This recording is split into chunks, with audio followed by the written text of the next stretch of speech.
Okay, in this lecture, we will discuss the issue of insurgency in Northeast India.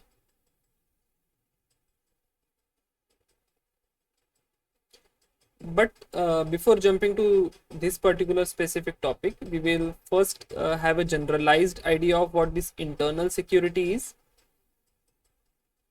Right, so this is a topic in our syllabus for GS3. So about internal security, we will sort out the first thing, what should be our approach when it comes to preparing internal security issues.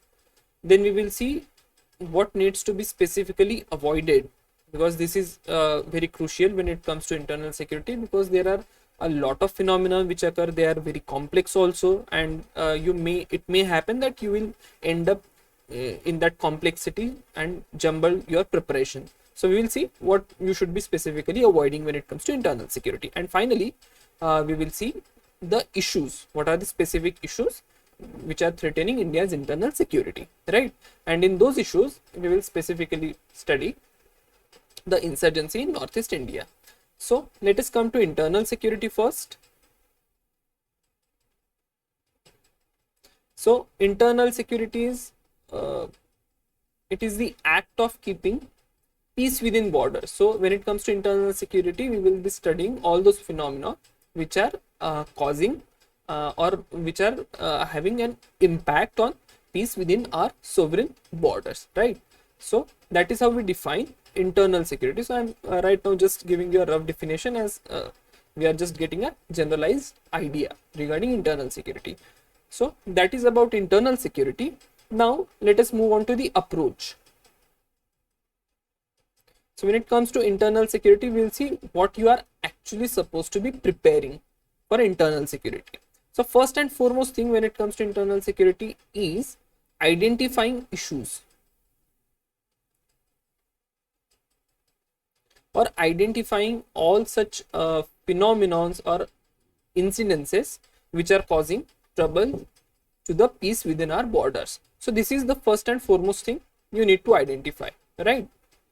So once you have identified issues, so let me give you an example, the very same example that we are studying Northeast insurgency. So whatever insurgency activity is happening in the Northeast India, that is an issue for our internal security. So we will have to identify all such issues, right?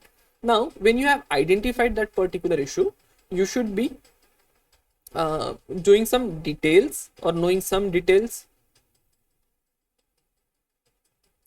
So in details, you will know the origin of that issue, what are the demands which have led to the those particular internal security issues, and what have been the major incidences, if there are any. So you are supposed to have a very generalized and brief idea of this particular part, right? Another thing you can add is the kind of people's participation, or what kind of people are involved. So we will see what exactly I mean with this particular part.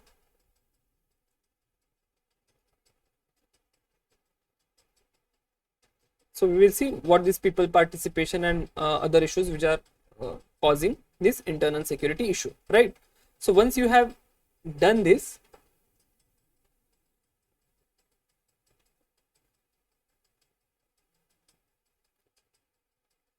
then you should move towards the response of government. So when it comes to the response of government will necessarily respond in two very specific ways, right? So first would be that of military response it can have, or say use of force. So in use of force, it might carry out certain special operations. It might constitute a certain specific force, such as Greyhound, and in case of operations, there could be like example of Operation Green Hunt. So we'll have to see what kind of response government is taking, or government is having, in terms of military or use of forces. Then another response which government will have, it would be of development, right? or running some schemes. So this could be one of the response by the government. Another aspect could be a political response in this. So we'll have to see what kind of responses government gives. And thirdly and lastly, which many people often forget, is the confidence building measure which is taken by government. Right. So roughly we have seen, when it comes to approach to internal security, we have to see what are the issues.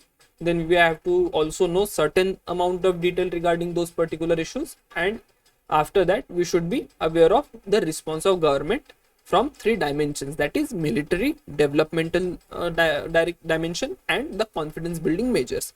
So this is how you are supposed to prepare internal security. One more topic you should be adding to this particular part. So we have seen response of government.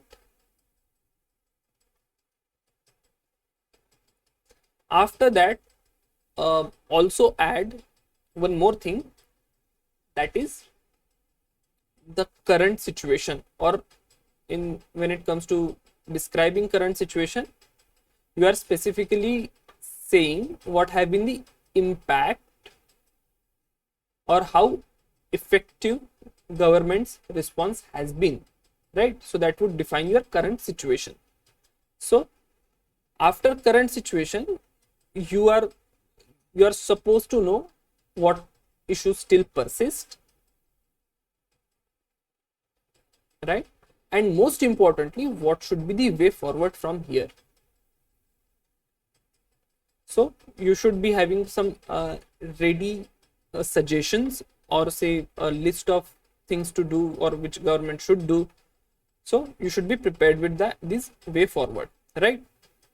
So this is how you are supposed to prepare, or you are supposed to approach the issue of internal security. So I'll repeat once again that when it comes to internal security, first identify the issue, know the detail of the issue. After that, go in the response of the government in terms of military, development, and confidence building. Finally, try finding out what has been the impact of or effectiveness of government response in terms of describing current situation.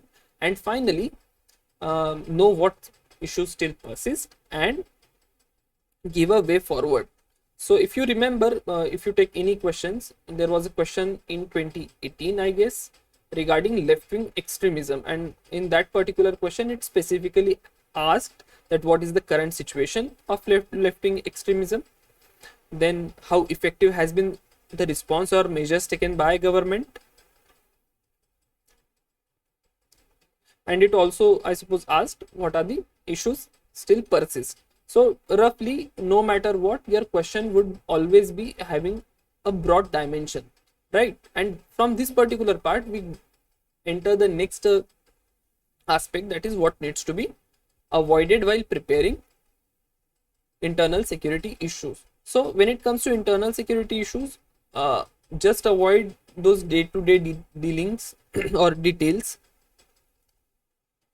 So it may happen that there are certain incidences here and there regarding, like if you take Jammu and Kashmir insurgency, there are operations which are ongoing on a daily basis or even weekly basis, you can say, right? So you certainly cannot incorporate all those things in your notes, and there is absolutely no meaning in knowing all those details. So that is one part. Another part is, do not do PhD on any of the subject, right? So let us say there is currently there is issue of Naga Pact. So what people would do, people would go to the literature regarding Naga insurgency, and people would try achieving what all kind of events and all sort of details, like people would may go in the history or stories regarding the same. So please avoid all these things, because these are very time consuming, and trust me, nobody is going to ask you a question where you will have to write such a detailed answer where you have studied a lot of stories, right? So do avoid this. So after having seen what needs to be specifically avoided, we will see what are the various issues when it comes to internal security of India.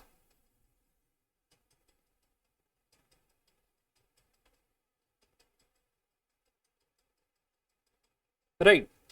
So there is Internal Security Department of Ministry of Home Affairs.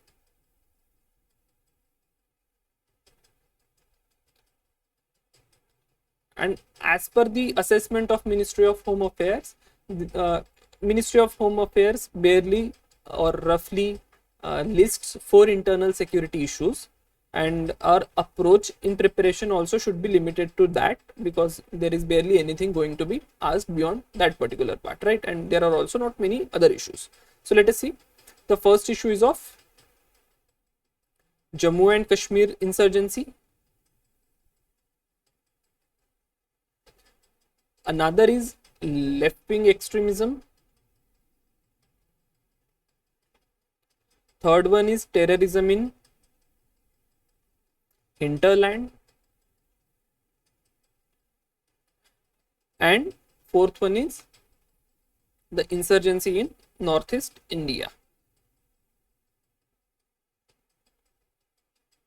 So these are roughly 4 issues which have been enlisted by Ministry of Home Affairs. If you go through the annual report of Ministry of Home Affairs, you will find that it mentions that what is the current status regarding all these insurgency events. So maybe in any year, if you are reading that, you just look into that page, what has been major events in in that particular year. But that should be suffice just to know the current situation. Otherwise, even if you do not do it, it is going to be completely fine.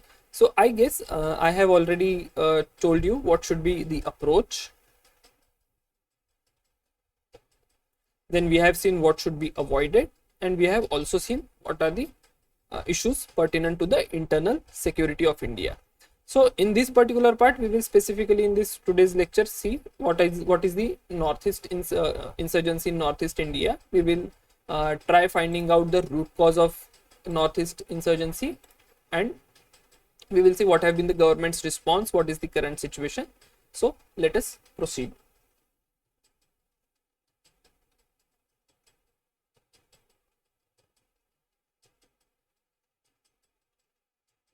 Okay, when it comes to insurgency in northeast India,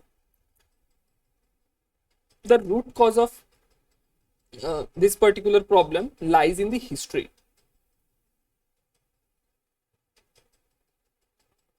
With history, I mean it has to specifically do with the British Empire, or history during British Empire. So if you know history or modern Indian history, there is something we call the sentiment of nationalism.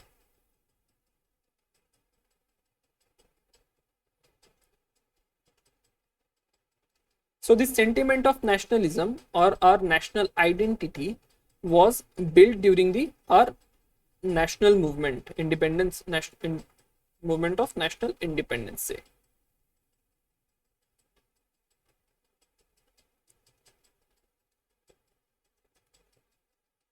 Okay, so this is where we built our idea of a nation and our identity as Indians, right?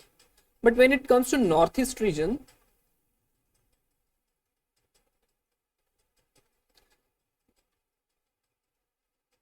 Britishers adopted a policy which isolated this region from mainland India.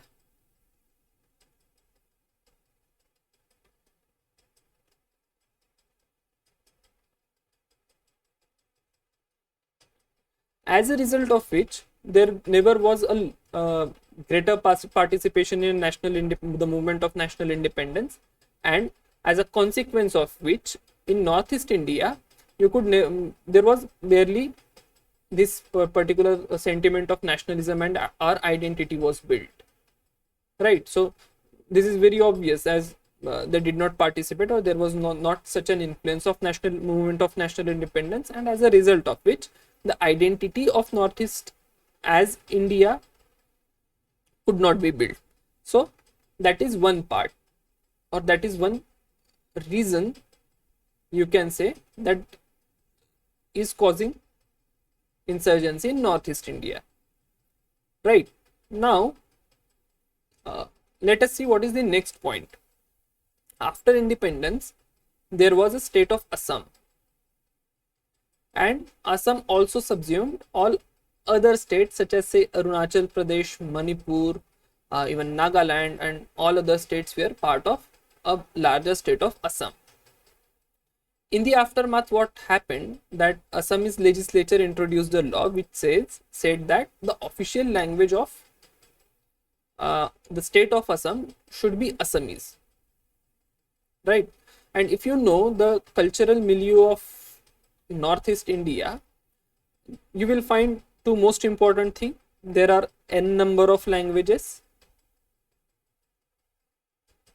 and equal number of tribes are there, right? There are various tribal groups, and each tribal group has its own language. So from this particular point, there emerged certain movements which demanded a separate state. So now you can see there are roughly two demands in any of the Northeast insurgency movement. The earlier demands were of separate state, and there are certain demands such as that of Greater Nagalim, and others is that of a secession from India, right? So this secessionist tendency comes from the history which was there in during British Empire, and the movement regarding separate states come from this issue of Assamese as an official language. So this is part 2. So now we will see what are the other reasons.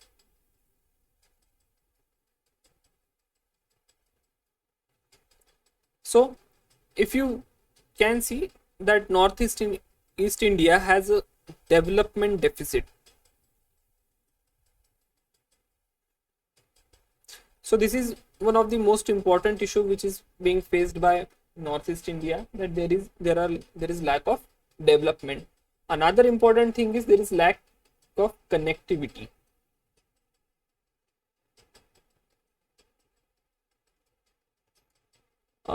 After that, you can see Northeast India has one of the highest rate of urban unemployment.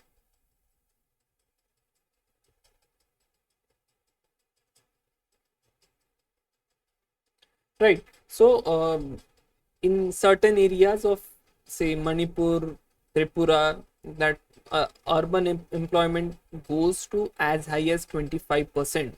So that is one of the major issue in Northeast India.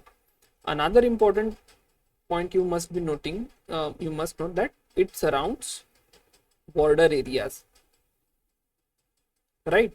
So when it comes to being surrounded by border areas, the most definite consequence of which would be interference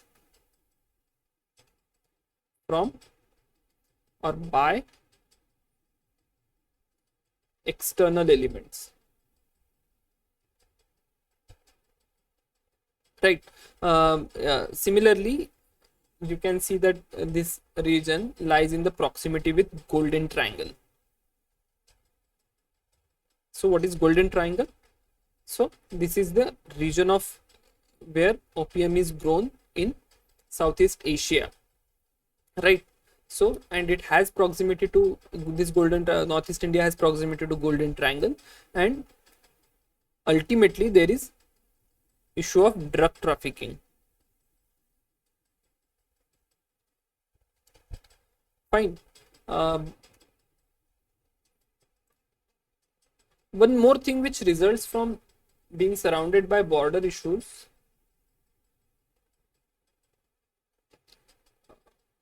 is that it provides den, or it provides like hideouts for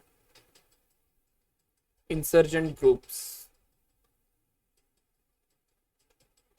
So what would happen? So like say there is Myanmar and here is India. So, and this particular border is roughly defined and poorly protected. So insurgent groups, what would they do? They would carry out their insurgency activity in India, and they would hide out in the state of Myanmar or Bangladesh, in that particular region. So that is one major issue which is exacerbating the problem of insurgency in Northeast India.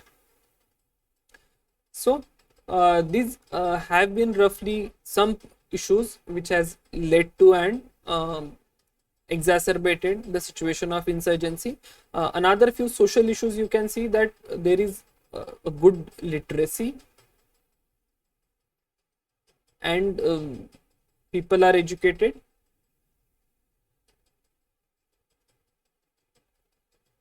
and now couple this particular situation with the that of unemployment which I earlier mentioned. So naturally there would be a level of frustration, right? Another thing is there are certain health issues which prevail. Fine. And as we have seen that there is development deficit, government is not able to address all these issues. So Northeast region is one of the region which is highly affected with HIV. So you must notice this particular point. After that, you can also say that in Northeast India there is Playing from laptop. So there is a problem of immigration.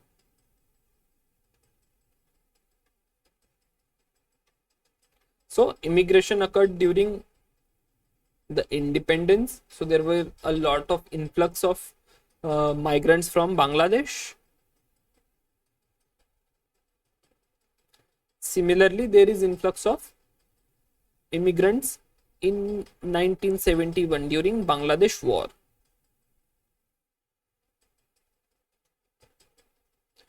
So also mention that before independence and after independence there was influx of migrants from rest of India also. So there is a large proportion of say Marwadi traders in Northeast India. Also people from Punjab have settled there. So this is the problem of immigration, and this problem of immigration is causing demographic change.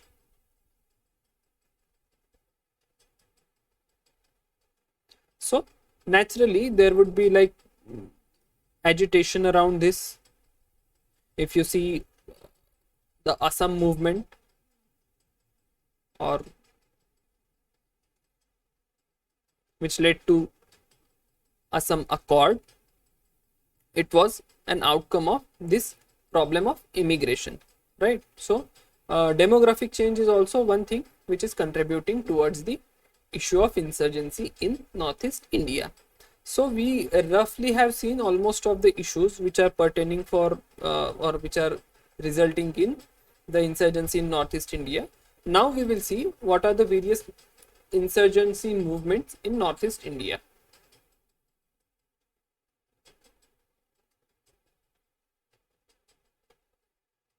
So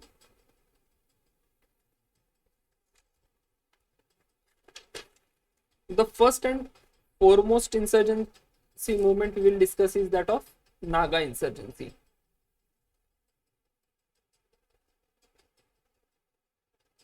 So what has been the demand in case of Naga insurgency? It is a secessionist movement.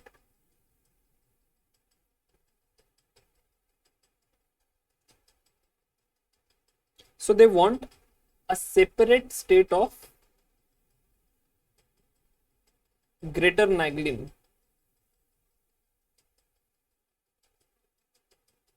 Fine. So this is a secessionist movement, and insurgents want a separate state. This movement actually started in 1946. So right at the time of independence, and various there was constitution of Naga National Council under the FIZO, Naga National Council under Fizo. So that is it Fizo, and they demanded that we are not part of India and we should be given a separate state, and that is state of Greater Nagaland. So we are not going to be like in many details regarding this, but we'll just have a rough idea of what this insurgency, Naga insurgency movement is all about. And since then, it has reduced to an extent, but finally it still continues also in certain border areas of Nagaland and Manipur, right? So it started in 1946 as a secessionist armed movement. It was also armed movement, right? And they demanded a separate state of Greater Nagaland. So main important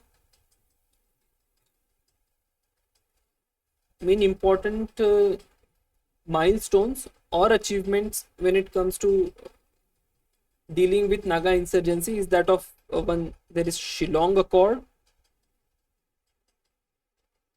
So what Shillong Accord took place in 1975, and in Shillong Accord it was said that these insurgent groups would give up arms and whatever their demands would be, they'd be put in a peaceful manner, right? So only one faction gave up arms. Another faction is that of led by Isaac Muiwa, which is also in news this in last few years. So this particular faction did not give up their arms, and this particular insurgency still continues, right?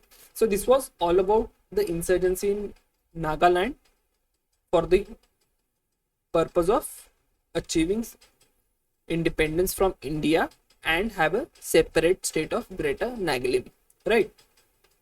Now another insurgency is in Assam.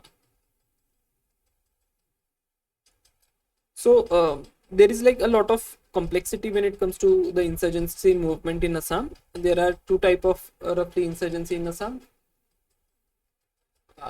That is separation from Assam.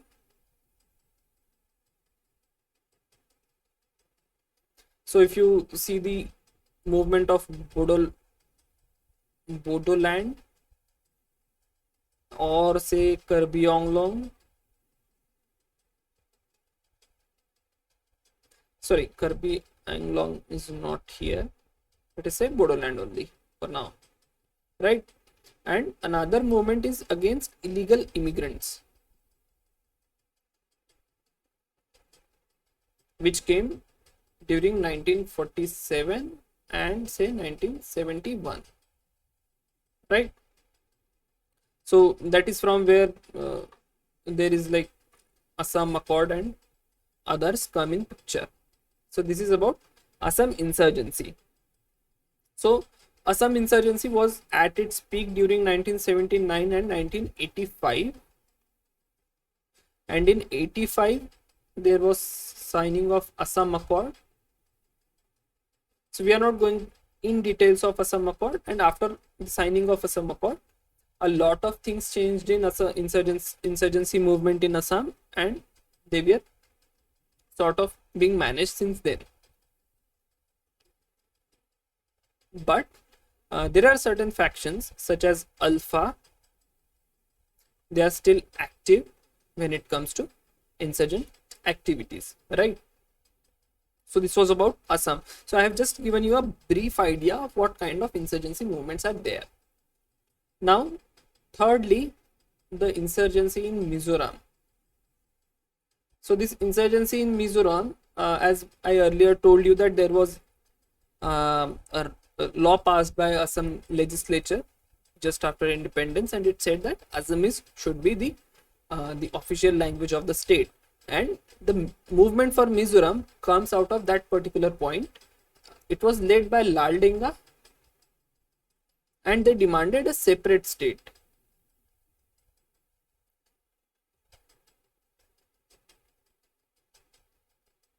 A peace accord was signed in 1985, between Rajiv Gandhi government and Laldenga and the Mizo National Front, which is called as led by Laldenga.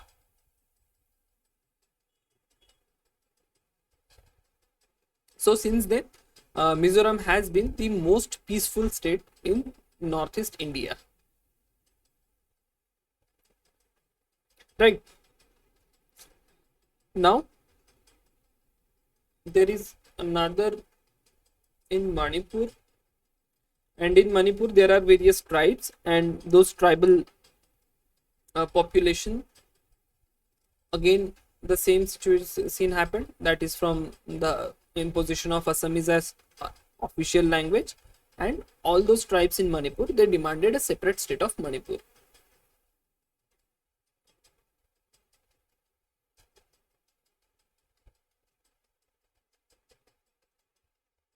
Right.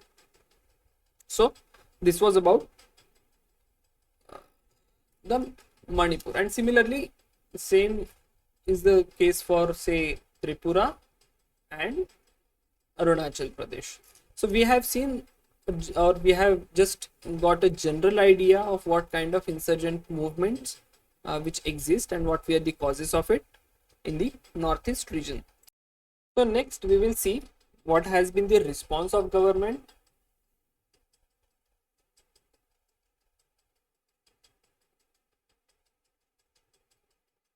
So first and foremost, we will see in terms of security initiatives. So what government tried, it tried to neutralize insurgent groups through various military operations.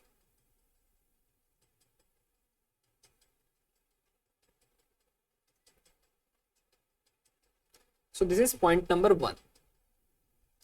Another thing which government did, you must mention, is that of introduction of AFSPA, that is Armed Forces Special Protection Act.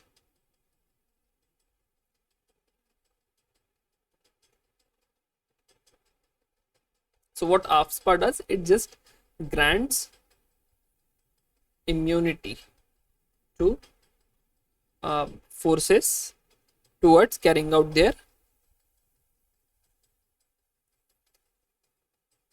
duty, right? So this also has been a point of contention.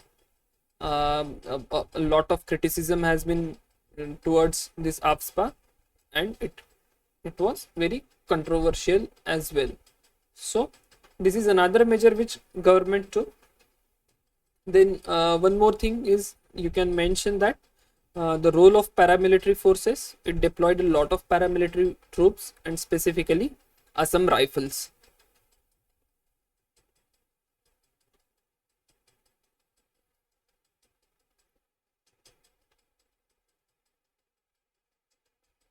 So in all, these were the security initiatives or military initiatives taken by government of India to quell the insurgency in northeast region. Now we will see what are the developmental initiatives.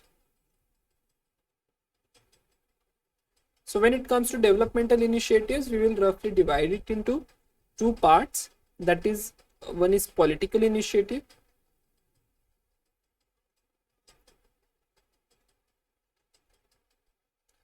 and another is what are other schemes and development was carried out in terms of infrastructure and others.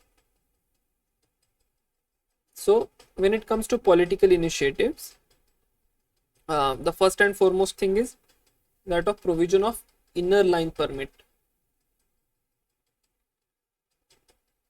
This is to protect the interest of tribals.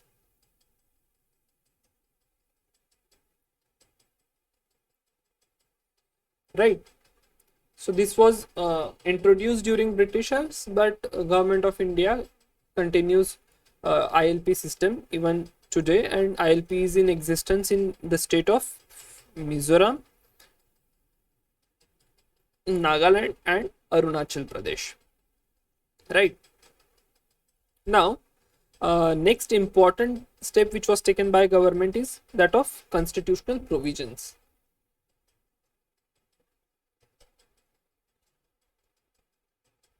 So there is the provision of 5th and 6th schedule. So let us not go into details of this, you know this from polity. One more important initiative which was taken by government is that of creation of autonomous districts within these states.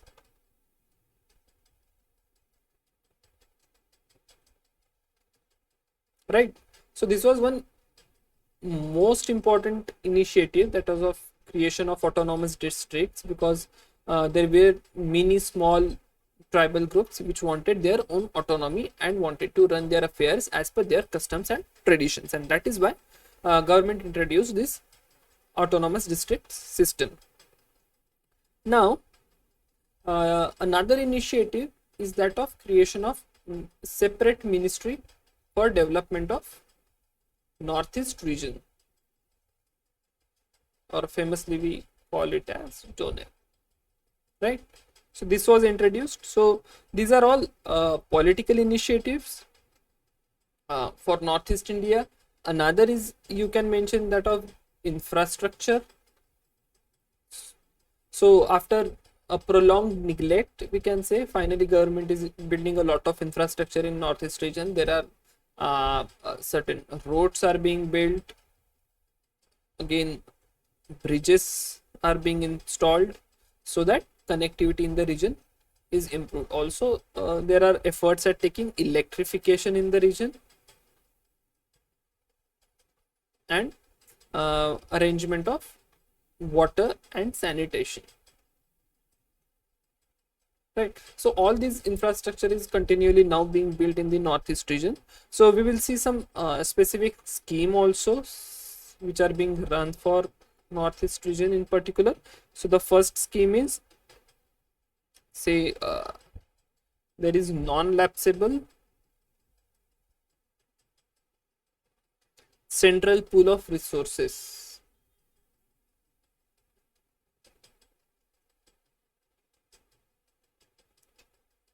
Or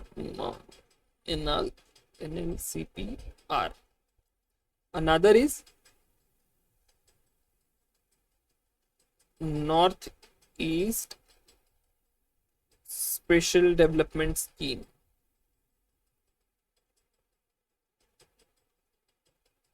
There is also recently a Northeast,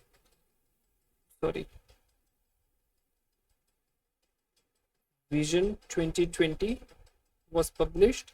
So there are a lot of schemes. I'm not like going into all of the schemes right now. So if you find any other scheme, kindly add your own schemes in this particular thing.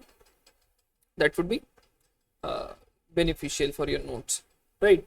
So after that, most importantly, what government is doing, government is introducing Northeast as a tourism hub. Also, organic farming is being promoted.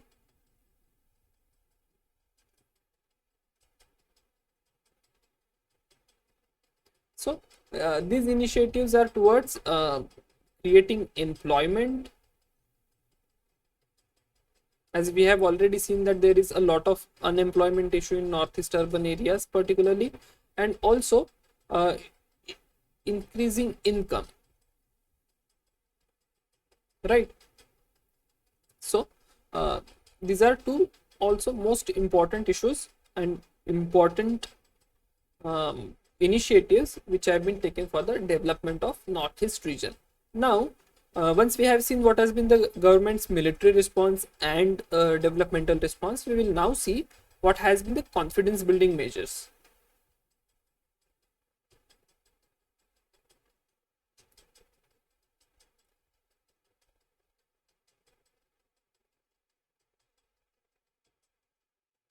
So in last few years, you must have seen that there is an effort of establishing communication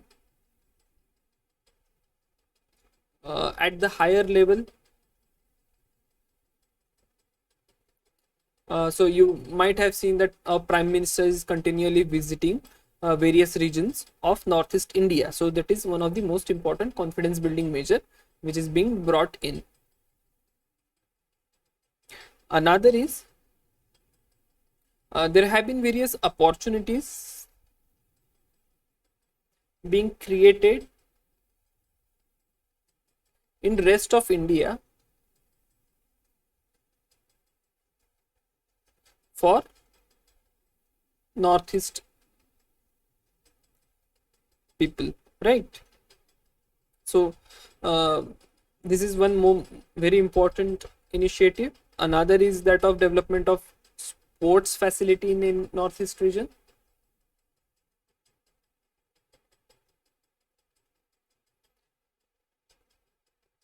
And the initiatives for people to people contact.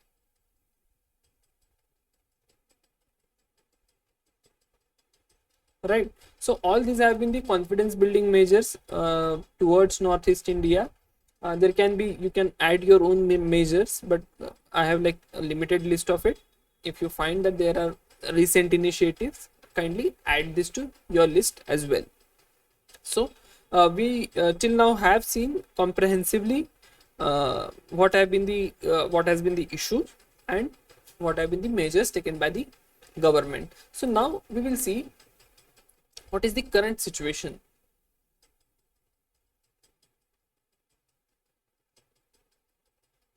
Okay. When it comes to current situation, we can definitely say that violence has receded in last few years. Another important thing we can mention is that abolition of APSPA. So if you say that APSPA had to be abolished in certain regions, that is only because that violence has receded, and APSPA is now limited to only a couple of states, that is of Tripura or some part of Tripura, Meghalaya. Sorry, it has been abolished from Tripura, Meghalaya, and it continues in some part of Manipur and Arunachal and Nagaland. So that is it, because APSPA is also being abolished.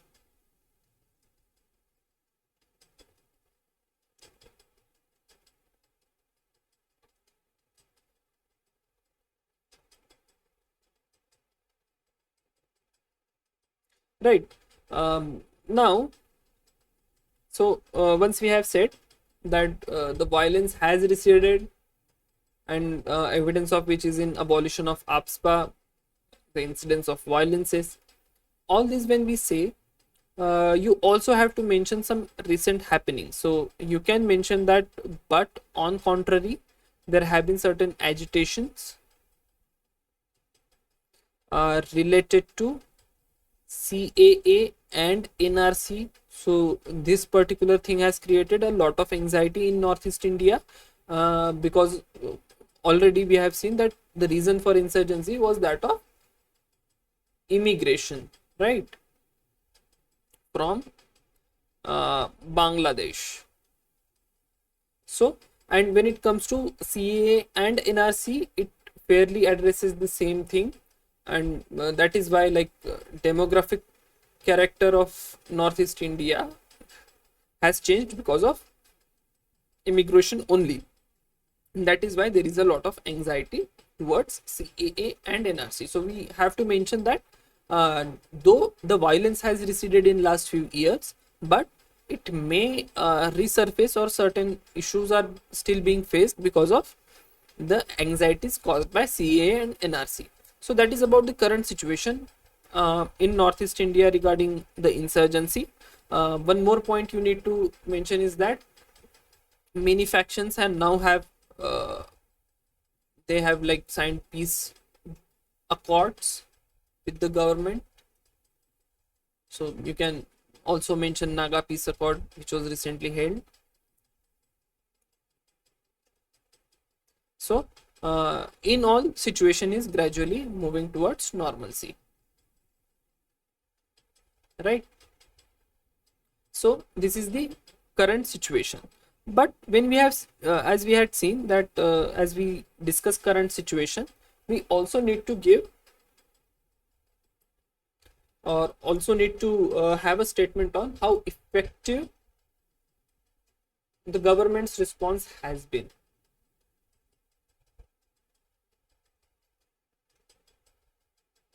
So roughly we can say that the persistent effort by government in all directions has been fruitful,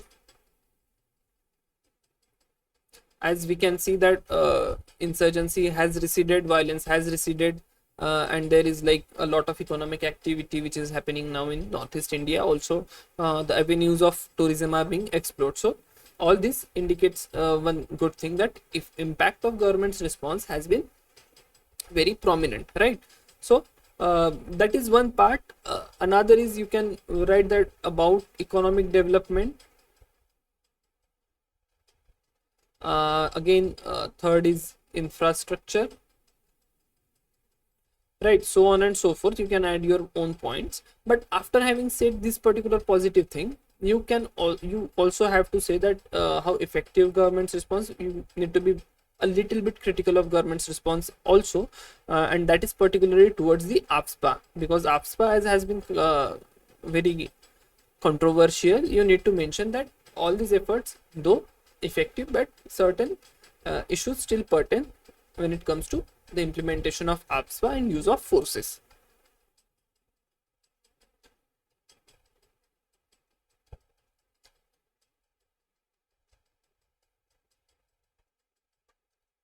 Right. So this is about current situation. We have also made the statement on effectiveness of government's response towards Northeast insurgency. Now we will see the way forward.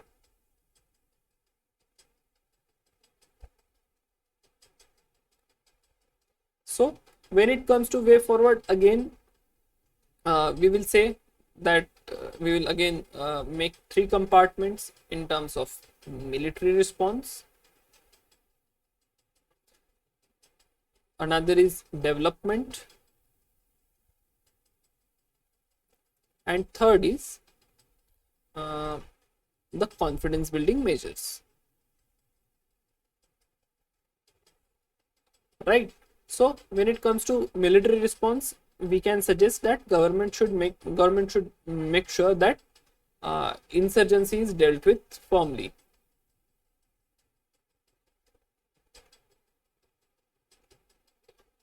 Another is signing of peace accord wherever possible.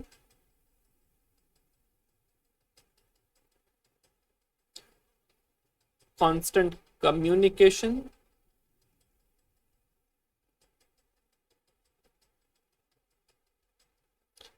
With insurgents to give up arms. Right. So these would be the three most important aspects of further military response of government. In terms of development, you can say development of infrastructure,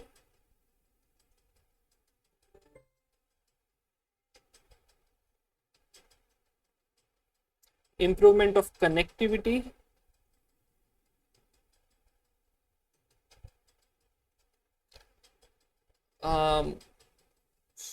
social infrastructure you must mention, addressing political demands,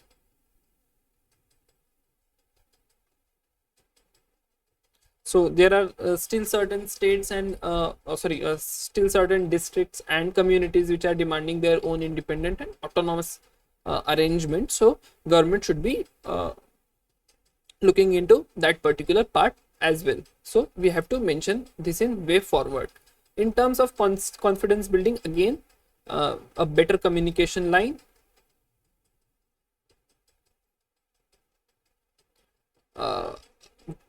better treatment in rest of India to Northeast people, because we have increasingly seen that they are not treated well, and there are certain racial tones to our treatment. So we have to make sure that this does not happen. Another thing in terms of confidence building measures, we can see that of bringing in better opportunities for Northeast people.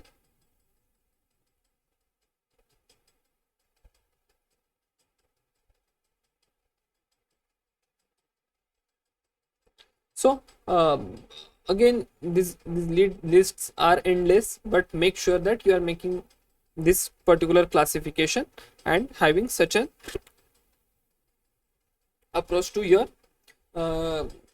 way forward also. So I have basically addressed almost all parts of the Northeast insurgency. If there are some issues which are still remaining, I will try addressing them also. You may want to point out that. I hope this was helpful for you, and we'll see next session on internal security, where we will discuss the issue of J and K, and after that we will also discuss left-wing extremism. So thanks for now. Have a good day.